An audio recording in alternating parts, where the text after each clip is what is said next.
This is the first of the Fat, Fox, and Flux Tavern, our podcast that I'm going to be doing with co-host Red Fox and Fluxen.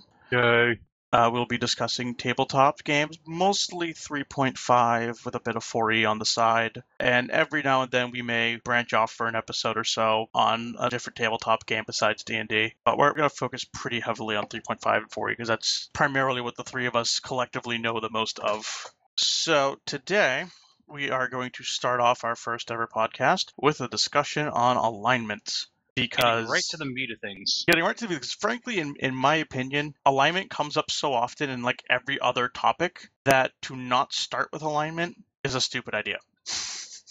Everything kind of revolves around alignment in D&D in some way, shape, or form. So let's start off with what is an alignment? Who would like to start us off with what is an alignment? Well, an alignment is pretty much defined as being on an axis of good and evil or law and chaos. Somewhere within that crossroads of those two battles of ideologies, I guess you can put it, is where the alignment system comes into play. And to go a little more into that, between good and evil, that one's fairly self-explanatory. Good is doing good things. Helping old ladies across the street, not breaking the law, although that's more covered more under lawful, but a good person, generally speaking, except where alignment comes in, which we'll get more in-depth into later. A good person, generally speaking, does not go out of his way to break the law, except in a particular circumstance we'll go over later. Evil, again, self-explanatory.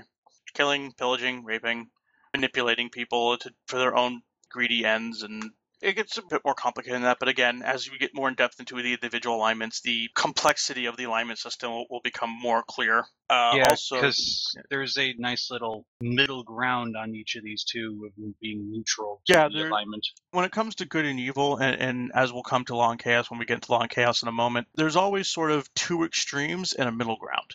And with law and chaos, the two extremes, generally speaking, are the same as the two extremes of good and evil, except in relation to the middle ground, which is the neutral alignments, which is where you are dead center to an extent on one of the two axes, either good or evil, law and chaos, or both.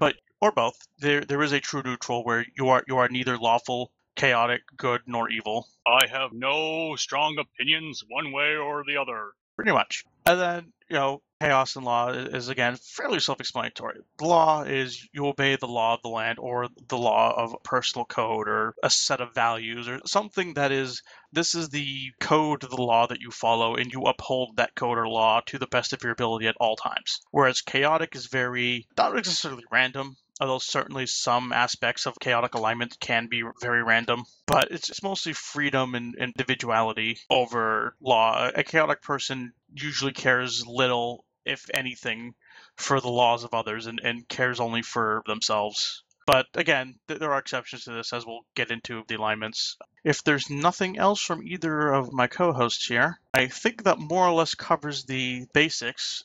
More or less, yeah. And we can the book gives some definitions of good and evil and law and chaos, but they're quite long and wordy, and I don't like them. Yeah. They're annoyingly long. So there are 9 alignments in 3.5, which we're going to focus on the 3.5 alignments first, and then we'll finish up with the 4E's alignment system, as it is very different. And the only way I can really talk about 4E's alignment system is in comparison to 3.5's alignment system, and why I think certain parts of it are better or worse. As someone who grew up learning 3.5, this is the only way I could really speak to 4E. So the first of the 9 alignments is lawful good, which the book coins as the crusader. Lawful good is someone who follows laws or codes for the good of society. They're your paladins, your knights, your heroes. Your heroes, yeah. These shining examples of heroes. They uphold the law and they protect the innocent and destroy evil. Well, oppose evil, I think, is the better word. They don't always destroy evil. Destroying evil constantly runs the danger of what is known as lawful stupid, which is when a lawful good character takes the description of the book has for lawful good far too literally. Yeah, this is the exact problem with lawful good, is you actually do have to look at part of the definition that the book gives for good. Is good implies altruism, respect for life, and a concern for the dignity of sentient beings. So, you're evil, I must kill you, is lawful stupid. because you're not upholding the good side of your alignment. You're only upholding the lawful side of your alignment. Unless they refuse to repent. Oh, Then yeah. you bring justice down on that motherfucker's head. Yeah, you can do that. There are times where just spiting the fuck out of the evildoer is perfectly acceptable and lawful good. Usually where doing so is for the greater good.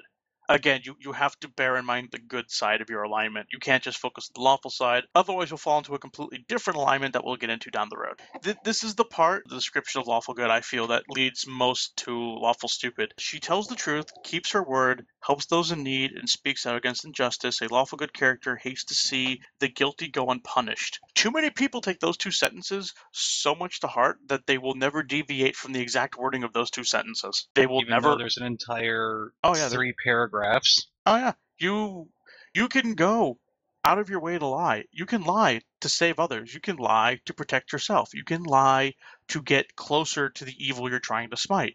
Too many people, especially paladins, who are in 3.5 forced to be lawful good because that's how paladins in 3.5 work. We'll get more into my thoughts and more of my rantings on that later when we get to our episode on classes. Decide that because it says she tells a lawful good character tells the truth, they always have to tell the truth. They're incapable of lying.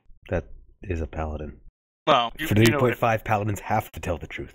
They have to tell the truth, but they also can choose not to speak. They can omit things, but if they say a lie, it's like a Vulcan in Star Trek and the logic thing. A Vulcan can't lie, but he can omit the truth. He can leave things out while telling the truth because it wasn't specifically asked. A paladin, similarly, while what they say has to be truthful, they don't exactly have to say it in such a way that it completely bones the rest of the party who just told a lie to further the party's agenda, and then have the paladin fuck it all up by being like, no, they're lying to you. This is actually what we're here for. I mean, if you're trying to sneak into the evil person's castle by pretending to be on their side, and everyone just makes up a lie, and then the paladin just perps up like, actually, we're here to kill your boss.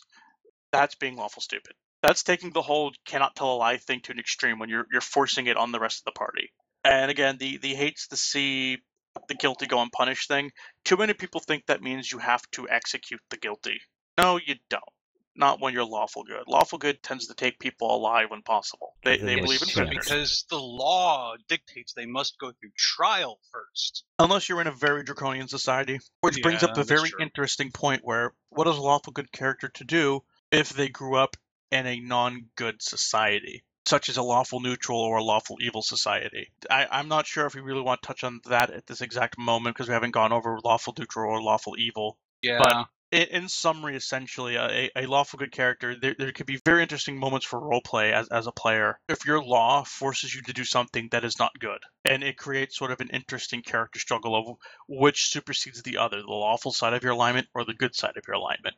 And that can be very interesting because if you consistently choose one side over the other, it may constitute an alignment shift, which is something that was present in 3.5, where if you consistently act in a certain way against your alignment can shift along the axis. A lawful character who more often than not ignores the law can become neutral on the law chaos alignment. Or even us to our next alignment act. Yes, it does actually. It brings us to neutral good. the benefactor, as it was coined by the book, which is someone who does good mostly for the sake of being good. They don't do it because the law says it or because some personal sense of freedom says it.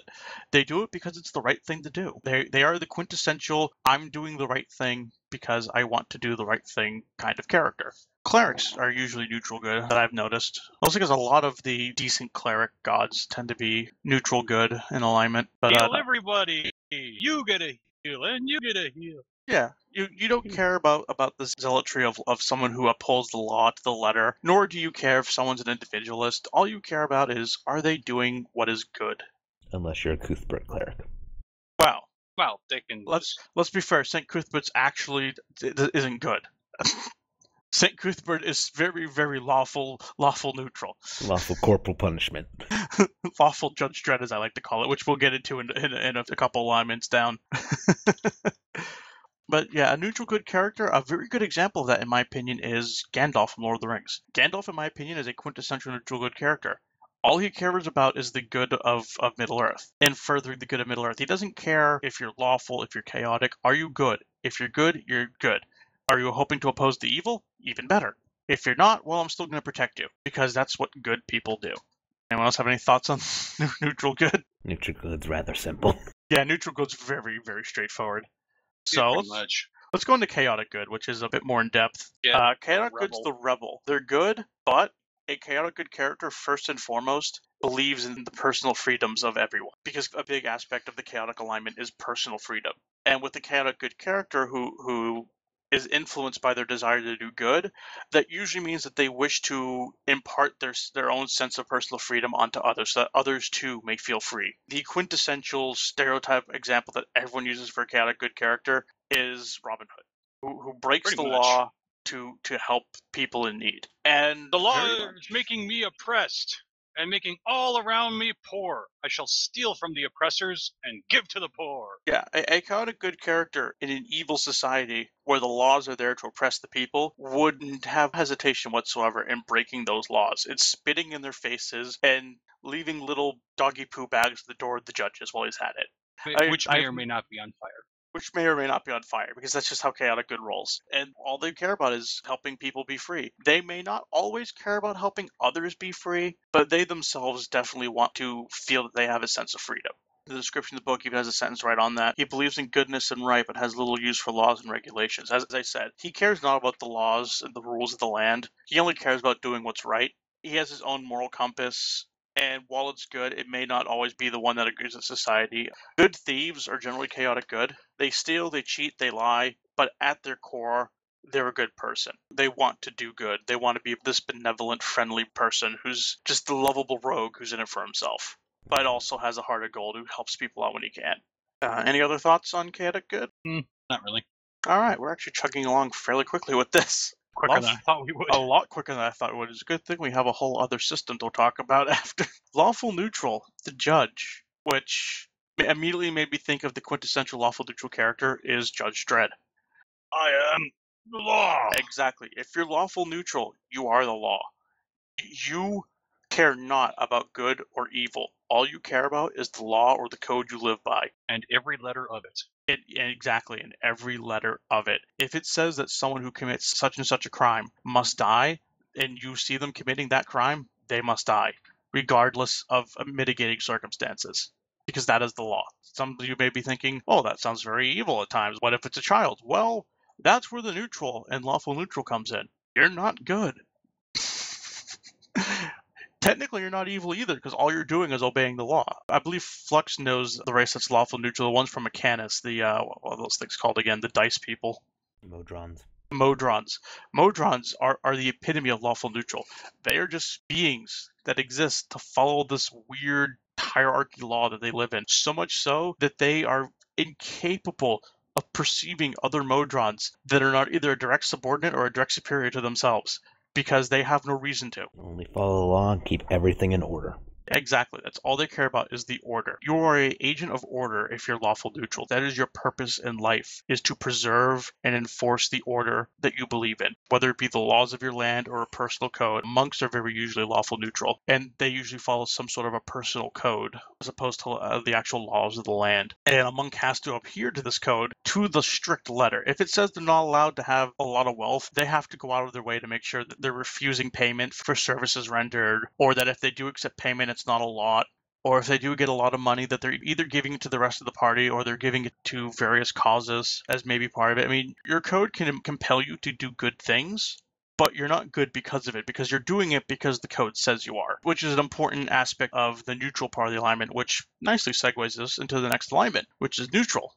Yeah, decided. The alignment that is literally in the dead center of everything. You are not good. You are not evil. You are not lawful. You are not chaotic. There's many, many ways to interpret a neutral character.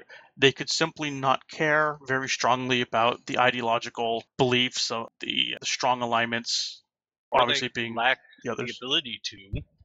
Or they lack the ability to. Animals tend to be neutral. Are always neutral. Yeah, because animals don't have the ability to make the moral choice to be good or evil, or the personal choice to be lawful or chaotic. They simply are what they are. Unless it's a cat, then it's always chaotic. Then it's always chaotic because it's cats. No. I know, but they're not. That's kind of the joke, is that cats are chaotic. It's an old player's joke that me and Flux are apparently both aware of. But it does even specify that animals, even if they're loyal like dogs or free-spirited like cats, are considered true neutral due to the fact that they don't have the moral code to actually choose to be. Yeah, they anything. lack both the moral and, to some extent, I'd say the intellectual capacity required to make the choice to be good, evil, lawful, or chaotic. There's also You need to actually have an intelligence greater than 2. Yeah, make those kind of choices. There's also another side to neutral, a very unpopular side to neutral, but at the same time a very interesting side to neutral, and that's the conscious decision to be as neutral as possible. This can be very interesting if done right. Also very annoying if done wrong. Yeah, because if done right, a true neutral character who has chosen to be neutral is one who takes no action overly good, overly evil, overly lawful, or overly chaotic. He's purposely choosing to live his life in moderation. The downside to this, some people believe that they have to go out of their way and be freaking Equinox from DC Comics, and every time they do a good thing, they have to go and do an equally evil thing, and vice versa with Law and Chaos. This leads into the problem with some neutral characters where they believe they need to do this, because the book even says that some neutral characters do this.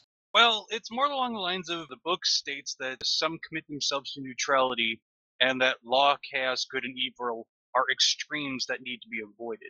Right. Not so much as to balance out your actions with doing good and then doing evil. It's no, you're supposed to just kind of avoid the extremes, which is where the misnomer comes in and why all the derp happens. Right. Frankly, I have known people who said that because they've destroyed an evil warlord, they must now go immediately kill someone very good and altruistic.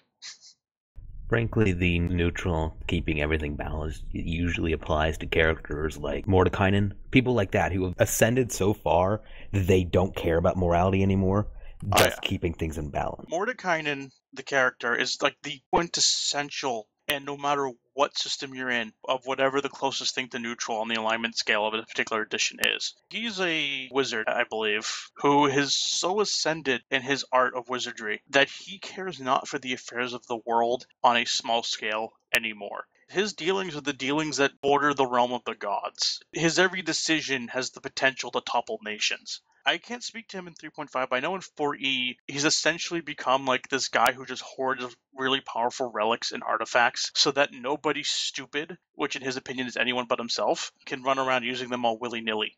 I believe in fact in 4E's lore, it's pretty much established he just has a tower that's magically defended, that he just hoards like every major artifact and wonder in the land that he can possibly find, and only lets them out of his sight when it is required to do so for the sake of the balance of the world. Such as, a particularly evil artifact is uncovered that he had thought lost to the ages. He may release a equally good artifact out into the world to be discovered to balance the other artifact out, or he may hunt down and just hoard that evil artifact so that no one can use it. Or release an evil artifact when things are going too goody-goody two-shoes. Oh yeah, if things are going too goody-goody, he may accidentally lose track of a very evil artifact like the Wand of Orcus, which is, for those who don't know D&D, it's the personal tool of like a very, very powerful fucking demon lord who is like a borderline god in like every edition. So yeah, that's the good version of keeping the balance. You're avoiding being the one who does the stuff, but you may indirectly or directly cause someone else to do the stuff for you. You're the guy behind the curtain of the world, essentially. And the next alignment, because I don't think there's much else we could really beat over on the neutral alignment, is Chaotic Neutral, the Free Spirit. Personally, one of my favorite alignments, but also one of the most easily abused alignments ever, because people do not understand how Chaotic Neutral fucking works. This is one of the most hotly debated ones, honestly. Oh, yeah. Oh, actually, hang on. Before that, I want your opinions. I do have an example of a neutral character. All right. Uncle from Jackie Chan Adventures. Uncle really wasn't overly concerned about there being evil in the world, because evil needed to exist in the world. For every good thing in the world, evil must exist. If you destroy evil, even bigger evil take its place. So no one told you to destroy talismans. No one told you to destroy evil demon statue. Yeah, that sounds about right, actually. At the same time, you're supposed to stop evil demon statue from getting talismans, but no one just told you to destroy one or the other. I would disagree just because it's essentially comparing two different philosophies of alignment. Uncle is the Eastern philosophy of alignment, of neutrality, where things must always be kept in balance. Well, that's kind of the point. That's part of one of the definitions for the D&D alignment is it is, but the less popular version of it. Yeah, the less popular version. The one I like personally. When I run a neutral character, I prefer to take sort of the yin-yang approach to neutrality, where balance exists for a reason, and disrupting it too far is a bad thing, but preventing evil isn't necessarily disrupting the balance. Because if evil wins, then evil unbalances the world. Well, if good wins, Good good unbalances the world, unbalances the but world too. unless the good only wins to an extent, I'm not about to kill every single evil person I meet because it's not necessarily for the best interest of the balance of the world. But if you're encountering a lich who wants to topple the gods themselves, destroying that lich isn't necessarily an unbalancing factor.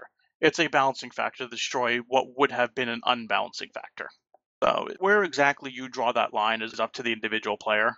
No one can tell you how to play your alignment, really. But there are still the guidelines that one must always kind of keep in mind when playing their alignment. Otherwise, alignment shifts happen. Because you're essentially playing a different alignment at that point if you take your alignment too far one way or the other. And to an extent, and I think Fluxing could speak more to this together, I'm not 100% sure on this one. I'm thinking the original idea of the Reapers for before Mass Effect 3's storyline got completely changed because of the writer leaving at the end of Mass Effect 2. No, Reapers were lawful evil. Reapers were very lawful evil in the original ending. I have to say, in ME1, they set those fuckers up to be lawful evil. Yeah, I in originally the first one. thought of them as lawful evil or even as lawful neutral because they are essentially following a programming at that point. You can't really call their programming necessarily evil, which, again, this is where some of the interesting debates can come in alignments where not everyone will agree on the alignment of a particular action. Except for killing babies. Killing babies is always evil. Killing babies is always evil. Unless it's a vampire baby that is already killed.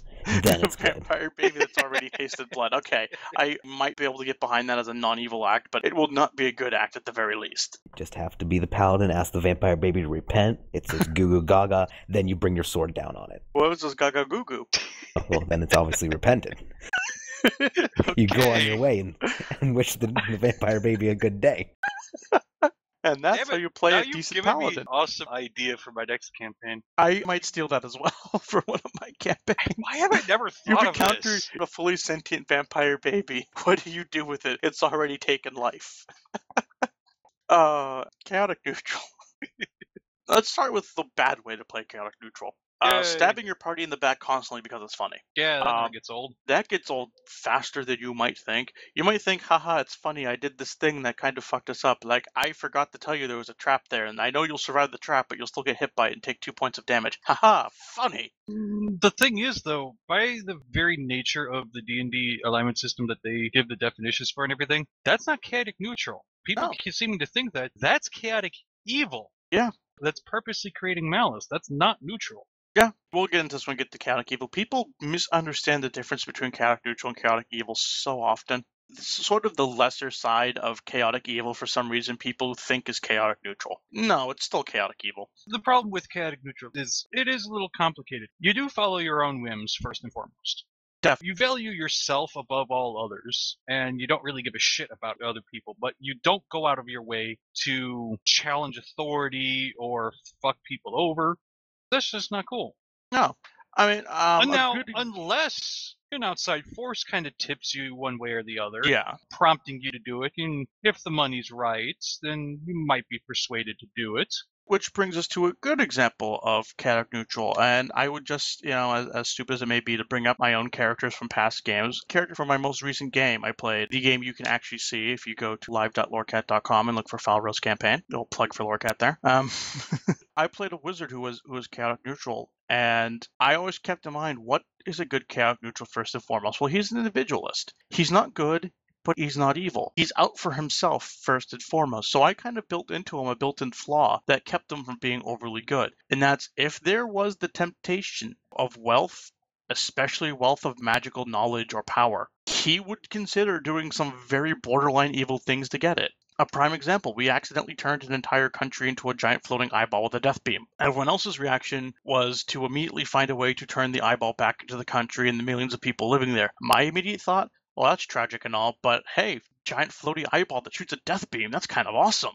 Yes, life was lost, but it was an accident, it wasn't intentional, not exactly an evil act. Why look a gift horse in the mouth? We have a giant death beam shooting eye now. That is a chaotic neutral character. I had a similar kind of character, but it kind of was borderline. I mean, I decided that my werewolf chaotic neutral character was ordered by an evil overlord who pretty much conscripted my character under threat of death, that I had to take out the city guard of this town, and the whole guard needed to be taken care of too. And I'm going, but that's going to put me in personal risk. Wait, I know. I'm going to bite one of the lesser guys, and he'll cause a little bit of ruckus, and the city guard should be able to take care of him. And I can sneak in, take out who I need to take out. Exactly. The Technically, what plan you're doing did wasn't not evil. go as planned. I turned 3/4 of the city into werewolves because of some ineptitude that I did not take into account. Oh, yeah, and sure. this was not an evil act. Because it was not It was a intentional. stupid act. Certainly. It was not evil because my character's intelligence was low. I feel the key to chaotic neutral, and this is a very dangerous key to use, so use it at your own risk. This is just personally how I always kind of guide my chaotic neutral characters. The best way to avoid turning into chaotic good when you're trying to be chaotic neutral, as much as possible, toe the line on one particular subject. There's something about you that keeps you in the neutral things. There's something about you where you toe that line between neutral and evil, and you toe that line as fine as you possibly can, as much as you can, because that's going to offset your good, and that's going to keep you neutral. Use this at your own risk, because it's far too easy to forget where the line blurs and accidentally step too far over and do an intentionally evil act. Do this if you're an experienced D&D player or an experienced DM running an NPC as chaotic neutral. Yeah, that was my problem, is that what I was doing was really getting way too close to chaotic evil. And in fact, chaotic neutral as an alignment, as fun as chaotic neutral is, it is very much an alignment that only a seasoned role player should attempt to actually roleplay the alignment of. Yeah, because it's far too easy to fall into the trap of how not to run the character. Yeah, it's far too easy to slip between being chaotic good or chaotic evil. It's very hard to stay in the middle of that with a chaotic character, because a chaotic character is far too likely to start doing chaotically good things like a Robin Hood-like character who's just got a chaotic side to him, or very easily fall into the chaotic evil thing where he just causes mayhem and chaos for the fun of it. Or an easy way to keep reminding yourself, just play Jack Sparrow. Just play Jack Sparrow. You've Yes, got that is chaotic the neutral perfect there. way to be chaotic neutral. I actually did do that once. I mean, it wasn't in D&D, but I did do that once in a Rogue Trader game of Warhammer, where my Rogue Trader character was essentially just the Warhammer equivalent of Captain Jack Sparrow. As long as you stick to Jack Sparrow, you're chaotic neutral through and through. Yeah, I don't think of that too often, but yeah, that's a good thing as well. Even if it helps, go ahead and just act 100% like your Jack Sparrow, complete with mindless babble. As weird as it sounds, it may help you. Your group may get tired of you essentially being a carbon copy, but it will help. Lawful Evil, which has by far the longest description of any alignment in the entire book. It's also my favorite evil. It's in my favorite evil as well. Lawful Evil The cool evil. is the cool evil. It's that evil that doesn't always seem like it's evil at first. It's the evil that hides behind the law, plans, manipulates, plots, bides his time, waits for that moment, and then if ever possible, never actually reveals that he's evil. Or it could be, I'll get you next time, Gadget! Yes, it could always just be Dr. Claw.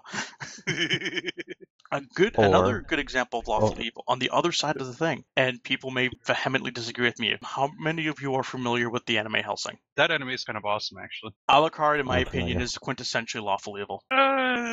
Because he is bound by code, law, and vow to do anything Integris says. He is bound by a code, by a law. He himself may fulfill that oath in a fairly chaotic way. Which, to be fair, in like the last couple issues of the OVAs, they do explain why. Because he essentially has like 100,000 voices in his head. But There's one problem. If a chaotic evil character is under mind control or compulsion by But a he is lawful not. good character, no. From what I remember of Hellsing, if a chaotic evil character or a character of one alignment is under compulsion of another character who's making them follow call their him alignment, then they're not that alignment. If Right. Alucard had his own way, he would be chaotic evil. That's To me, No, he because they more actually seems explain. chaotic neutral than anything, honestly. yeah, I have seen in the later ones, he outright explains he chose to be bound. He Yeah. wants to be bound. He actually has a death wish. He wants to die. He wants to die in a worthy He just fight. seems more chaotic neutral to me because he's Chaotic neutral, lawful evil leanings, which Yeah. can be a thing. just like a chaotic neutral thing, though. His behavior is somewhat unpredictable. Not random, but unpredictable. And that is also explained by the fact that he essentially has every voice of every person he's ever fed on just in his head. But yeah, a lawful evil character is someone who follows a code, just like a lawful good character. Only their code is an evil code. And they're manipulators, they're masterminds, they're tyrants. The Emperor Palpatines. They could be Emperor of Palpatine. D&D. Which covers both. Magneto's. Emperor Palpatine covers two different things. He's the schemer behind the scenes when the Republic is still a thing, and then when the time is right, he becomes the outright evil dictator of the galaxy, which is another type of lawful evil. And I didn't quite hear Fluxion's example there. Magneto. Magneto is definitely lawful evil. Oh, yeah. He's someone who has a code he lives by and has a worldview that he wants to impose upon everyone else, and he cares not how he achieves this end, which is a very good thing to remember about lawful evil characters. Not all lawful evil characters necessarily want to be evil. They simply have to not care about the ends. That and, Boba Fett condemning others lawful not for evil. their actions, but Yeah. for race, religion, their homeland, Yeah. social rank. If there's Just being absolute bigotry assholes, mostly. Yeah. If there's some flaw in your worldview that causes you to ignore the fact that the ends do not always justify the means, if you're the opposite of that, if you believe the ends always justify the means, that if you slaughter the entire elven population of a city to achieve some desired end, even if you believe that's for the greater good of your society, you're performing an evil act, and you have become lawful evil, or at least some other version of evil. Now, there are some hiccups with lawful evil, because some actually have some particular taboos that can be considered a non-evil thing, like not killing someone in cold blood, or, not letting the children get hurt. A good example is Darkseid. Darkseid's a lawful evil character who always upholds his word, even if it's detrimental to himself. If he gives his word that he will not do something, he will not do it. He will find honor a way his word. to twist the words around. But oh yeah, he'll try and find a way to weasel out of it, yeah. but to the exact wording of his oath, he will uphold his oath. If his oath that he will not attack your superpowered sister, he will not attack your superpowered sister. That won't stop him attacking her family, just to piss her off, as was in one of the DC movies where Superman made him promise to never go after Supergirl ever again. He just immediately went over to the Clark house and just started beating the shit out of Superman. Like, well, I'm not attacking Supergirl. And that's the thing with lawful evil characters, is they have a code, but their code isn't always 100% evil. There are good things to their codes, sometimes. And if it's in their code that they don't do this one particular evil thing and instead they do a good thing here, they do it. If they have a good code where the poor is well looked after, they're going to look after the poor, which is a good act, but they're still evil because of everything else they do. So, yeah, we take care of the poor, but, we're feeding them the cows of farmers who didn't pay their debts. We just went and slaughtered their entire flock and told the farmer he can go live in prison now because he didn't pay his ridiculous taxes. Or you can feed your people dead. Or you can feed them the farmer, dead. You didn't pay your taxes. You get to die, and you get to be fed to our people. All hail Estruska. Yes. Glory to Estruska. We start getting now sort of into neutral evil, which is evil for the sake of evil, really. Neutral evil, you may do something... Yeah, it's evil for funsies. Neutral evil, in my opinion, and people will vehemently disagree with this, I know, is the Joker. Because I don't see the Joker, as chaotic as he sometimes is, he has a plan. Always. He has an end game in mind, always. And the end game isn't actually chaos. It's just fucking with Batman and just making Gotham's day miserable. Yeah, and in some ways, to me, that's more tantamount of neutral. He's actually said that he wants to be the balance to Batman. Yeah, well, I actually find Batman's neutral good and not necessarily chaotic good or lawful good. It's kind of a hard one to pin down, honestly. If you take all the iterations of Batman and compare them on a graph chart, more often than not, I find that Batman falls into neutral good. He's not chaotic, but he's also not lawful, because he's outright breaking the law by being a vigilante more often than not. More often than not, Batman is not sanctioned by the police in most iterations of Batman. Yep. The problem with Joker is it's hard to pin down him, honestly, but neutral evil, really it does follow the Joker, kind of. I mean, neutral evil does whatever they can get away with. They have no qualms about killing. They have no love of law. They have no illusion that following the law or any tradition or codes will make them any better, like the lawful evil, but they don't have the relentless nature or love of conflict that chaotic evil does. And Joker does have that in him. He has this restless nature to him of loving conflict and always wanting to, stick it to the system. I do see that in various iterations of the Joker. He will resist it for the sake of his goal, which is why it's hard, because he does have that influence, but he also resists it. So does having the influence but resisting it make you neutral evil, or are you still chaotic evil because you have the impulse to begin with? That's actually And that's really where some of hard the to interesting pin down. discussions between players and game masters about alignment can come in, is where exactly are the lines between one alignment and the next alignment over? One of the biggest things, though, is that some neutral evil hold evil as an ideal. Yes. For committing evil for evil's sake. And that is almost the epitome of what the Joker stands for. And there are some very common thing I tend to do with liches in D&D. If I do a lich as a villain when I'm game mastering, is a lich that doesn't care about chaos or law and will just do whatever he can to further the agendas of all evil, Like, he Yeah. may do one particular evil plan that furthers a god that's lawful evil, and then the next time he'll go and he'll help out Grubish, who's incredibly chaotic evil. Speaking of chaotic evil. Yes, we now get into chaotic evil, which is another one of those alignment that is very hard to pin down good, because too many people misinterpret it as simply being the kill alignment. Many people see chaotic evil as the I'm just going to run around berserking and murdering everything in sight alignment. Well, And it's, to be fair, that is part of the alignment. that is part of the alignment. That is one of the extremes of the alignment. Chaotic evil is doing what you want as an individualist, but doing it in evil ways because it's fun to do it evil. Yeah, they pretty much are also hot-tempered. They're vicious, violent, Yeah. completely unpredictable at times. They are the exact opposite of chaotic good, where a chaotic good character is an individualist who wants to help others get their freedom. A chaotic evil character cares nothing about other people's freedoms. He wants his own freedoms. He may not be a murderous rampager, but he might also be somebody who's constantly using drugs and stealing and killing to get the money to buy his drugs. Or, what was another good example of chaotic evil that I had in mind? A very evilly hedonistic character who's just reveling in pleasure constantly. That's chaotic evil. Chaotic evil wants self-pleasure constantly in one way, shape, or form. How we get to this is usually up to the individual. Most people interpret it as meaning that they just go around murdering everything in sight like a rampaging horde. Yeah, which certainly is well, part of it. Even the best laid chaotic evil characters tend to be incredibly rather violent. Yeah, also their plans tend to be almost non-existent. They're Very groups non-existent that they form or are poorly simplistic. organized. Yeah, their plan usually equates into step 1, initiate plan. Step 2, step 3, profit. Essentially the 4chan way of doing things. Yeah, they are the evil 4chaners of D&D. Like, there's a Ruthnul, which is one of the chaotic evil gods. He believes in nothing but pure slaughter. There's Groomish, who I think is also chaotic evil, I want to say. Can we agree on one Yeah, thing he's that's not chaotic evil. Can we agree on one thing that's not chaotic evil, even though Complete Scoundrel seems to think it is? Riddick from Pitch Black? Yes. He's chaotic neutral. Riddick He's is so not chaotic evil. neutral. Riddick is neutral. For some reason, Complete Scoundrel seems to think he's chaotic evil. And yeah, I don't know why He's that just is. looking out for himself. Yeah, he's looking out for himself, which is very neutral. It's not Riddick's fault that he keeps getting hunted by people. He has to kill them. Oh yeah, Their fault for trying to kill him. Chaotic neutral has no qualms about killing when it's unavoidable. That's part of the whole not being good aspect of chaotic neutral.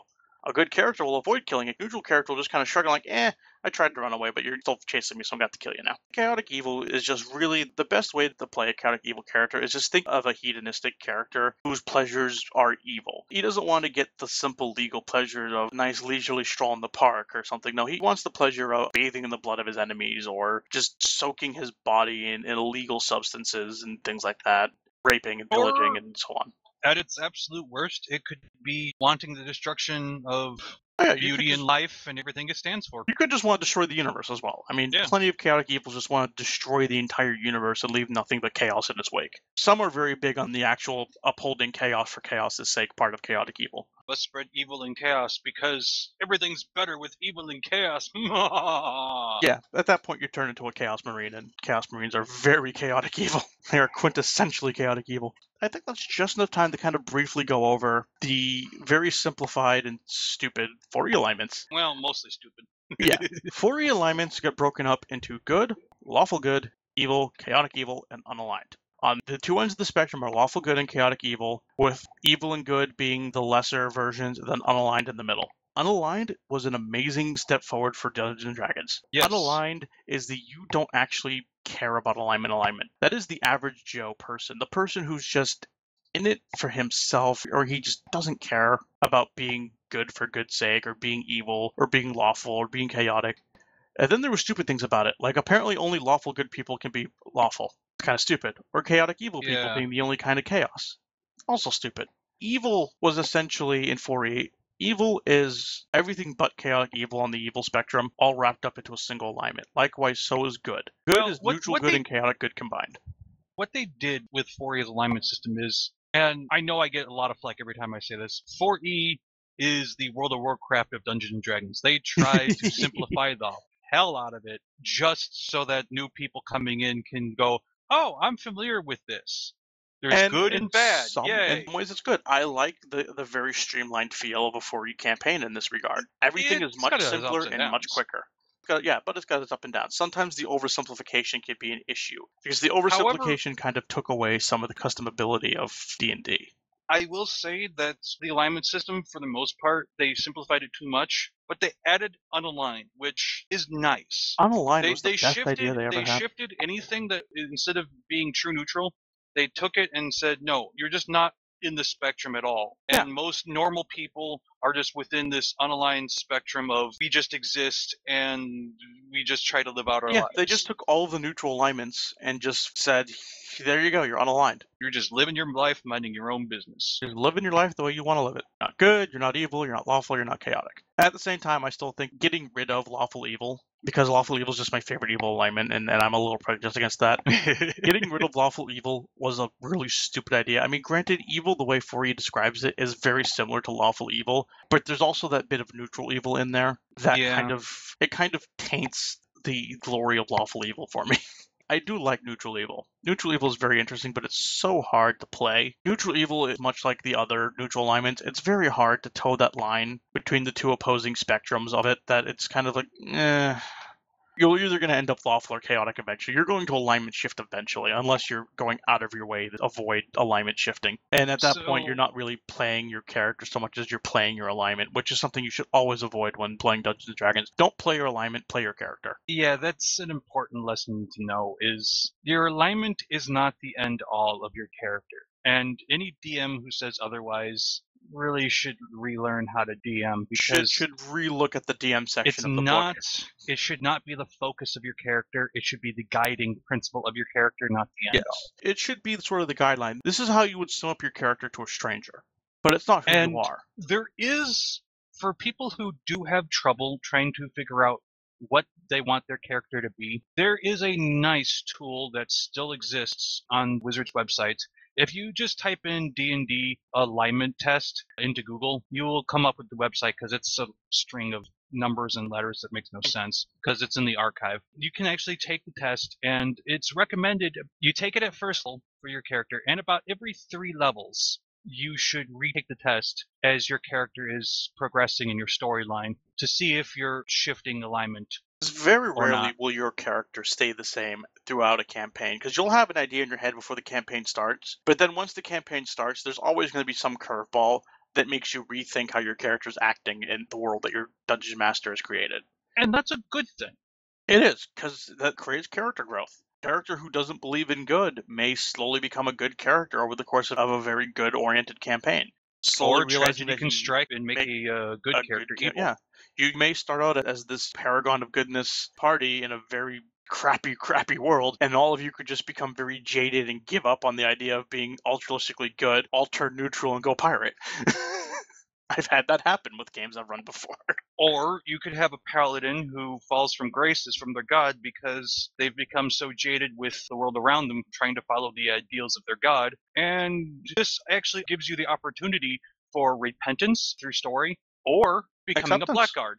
Yeah, you can become a blackguard. Of course, being a blackguard requires you to be evil, and sometimes you will end up being evil. In 4E, I like what 4E did with blackguard, and we can get into that when we get into classes, which I believe will be several episodes on classes.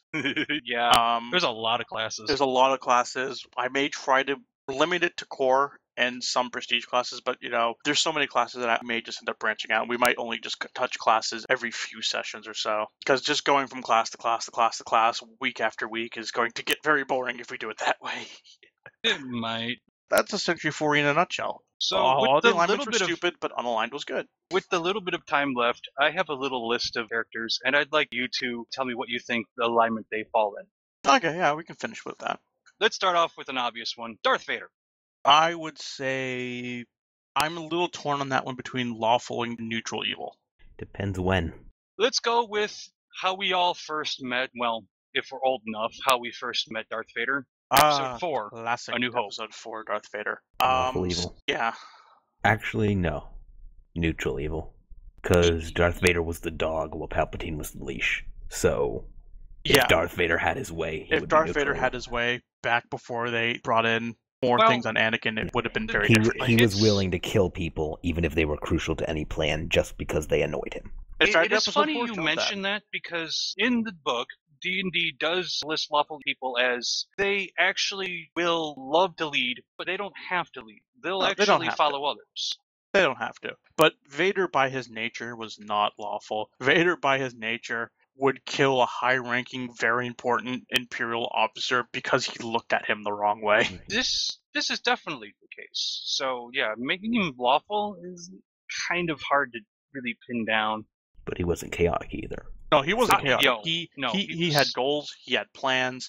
He was very structured, but he was also the sort of guy who, if you laughed at him or you questioned him even slightly, you're going to have an invisible hand gripping your throat until you choke out. Or you just met him on the wrong day. Which is if you why, meet him on the wrong honestly, day, like if it's the eve of the whole Padme thing, I'm pretty sure he just murdered people if they bumped into him on the eve of Padme's death.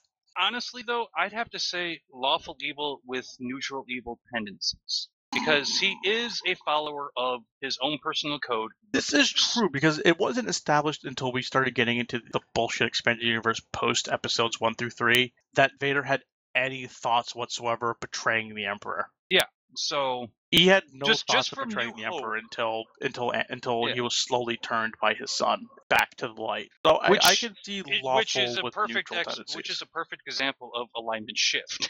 Yeah, he alignment shift. He was on the cusp of switching to neutral evil from lawful evil, I think, and then he slowly got pulled into maybe neutral good. I think when he died, he would have alignment shifted into neutral good about the time he died.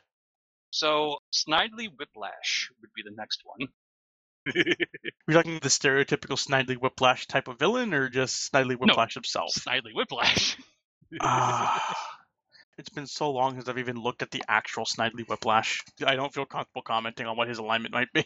I believe Lawful Evil, for all I remember. Yeah, this I one don't is remember kind of a tough one, Snidely went on any killing rampages like a chaotic evil character probably would have. I'm pulling up his He would Wikipedia entry right now. With the fact that he would retreat instead of doing stuff. When he was defeated, he would go, "I'll get you next time," kind of stuff. Yeah. I'd have to say Lawful Evil too. Yeah, Lawful Evil. Now that I'm remembering him, pulling up his picture on the wiki.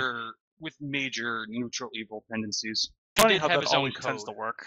It's a problem with some of these. All right, the Queen From what? from Snow White. The Queen from Snow White? Chaotic evil. That I would go toward neutral or chaotic evil, because she was very, very vain, which I can see a orderly chaotic evil, which, as weird as that sounds, can exist. Orderly chaotic evil can exist. I would say maybe chaotic evil, but the sort of chaotic evil that doesn't go out of its way to be evil, which also exists. She just wanted to be very vain and beautiful, and she'd kill anyone who even slightly threatened her vain self-image. That's a very chaotic way to be, I believe. But what about the Queen of Hearts? Obviously Lawful Evil, right? The Queen of Hearts was totally not lawful evil, and you know it, you son of a bitch. She was as chaotic game. Yes, I think we all pretty much agree. Queen from Snow White, just pretty chaotic. Yeah. Good example of sort of the tamer side of chaotic evil, which exists. You don't have to be in your face chaos all the time with chaotic evil. You can be subtle about it. You're an evil individualist. That's the cornerstone of chaotic evil. You don't have to be all in your face about it. And I do believe that would be it for our time. This has been the first installment of the Bat, Fox, and Flux Tavern. Yay. Hopefully it was an enjoyable one. Alignments can be a bit dry and boring to talk about, but I do feel that it was an important first to talk about, because everything from this point forward is going to reference alignments, and if we have to stop and explain what alignments are every time it comes up, it's going to take forever. So getting it out of the way nice and early in the first thing, and then our beliefs on how the alignment should and shouldn't work, I think will play very keen to understanding of future episodes when we talk about alignments for different classes. And even alignments for villains and things, we get Dungeon Master's tips and players' tips. So I hope everyone enjoyed, and we're just going to go ahead and say goodbye and stop there. Goodbye. Bye.